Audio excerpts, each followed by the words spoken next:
Donc, je suis Agnès Lebrun, j'ai en charge les relations avec les collectivités au ministère de l'Éducation nationale et j'ai un long parcours d'élu local puisque j'ai été successivement ou simultanément maire, conseillère départementale, conseillère régionale et parlementaire européen.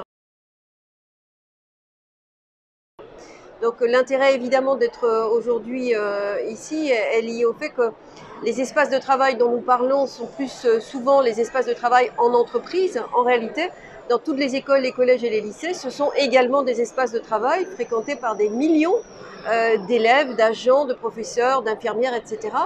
Et il y a 63 000 lieux scolaires, donc il est évidemment tout à fait essentiel de regarder aussi ces lieux comme des lieux de travail avec les mêmes problématiques, les mêmes enjeux, que ce soit des enjeux de santé, d'environnement, de transition écologique, des questions de handicap, donc d'intégration, enfin tous ces sujets que l'on retrouve dans les lieux de travail et on les retrouve évidemment dans les lieux scolaires avec ce phénomène d'accélération formidable dû à la crise sanitaire bien entendu.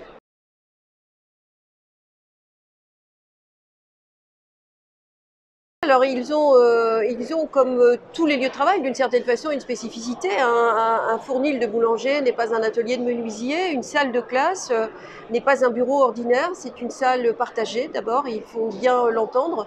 C'est une salle où le besoin et l'attente sera peut-être individuel, c'est-à-dire un élève qui fait 1,80 m n'attendra pas la même chose de son mobilier scolaire qu'un élève qui fait 1,50 m et les deux peuvent se trouver dans la même classe.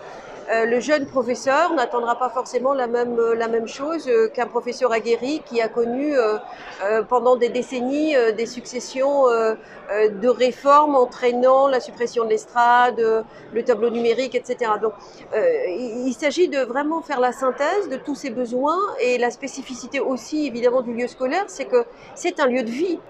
Et l'idée et la difficulté, mais l'enjeu et aussi le challenge, c'est de faire vraiment la synthèse des attentes, des besoins de tous les personnes, je n'aime pas beaucoup le terme usager, mais de tous les gens, de tout petits, grands, quelle que soit leur fonction et leur position, et bien de tous les gens qui sont dans l'établissement pendant le temps scolaire et pourquoi pas aussi hors du temps scolaire, parce que c'est une des réflexions comment on peut aller plus loin pour bien utiliser un couloir, pour bien utiliser un préau, pourquoi sous un préau ne pas faire un marché de producteurs locaux le samedi après-midi.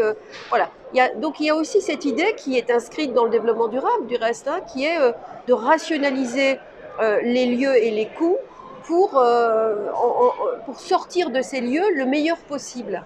Donc il ne s'agit pas de faire de la modularité le socle absolu des choses, parce que je pense que dans ce cas-là, on peut aussi perdre son âme. Il faut garder des identités. Mais construire une identité à multiples facettes, ça c'est possible, mais on ne peut y arriver que tous ensemble.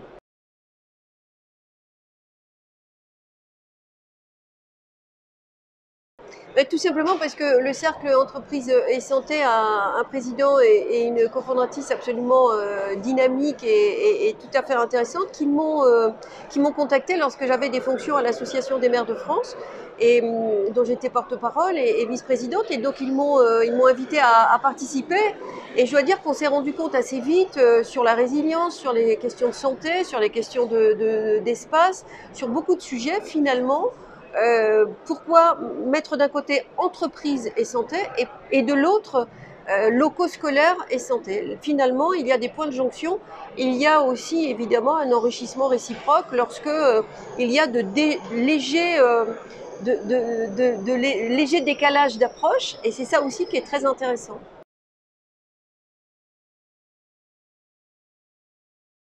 Je suis surtout venue témoigner de ce que notre ministère donc de l'Éducation nationale, de la jeunesse et des sports a parfaitement conscience de la nécessité à ce qu'il y ait une réflexion collective, et que ça n'est pas parce que les collectivités ont la charge des locaux scolaires que nous devons nous tourner le dos à notre personnel et à nos élèves, évidemment.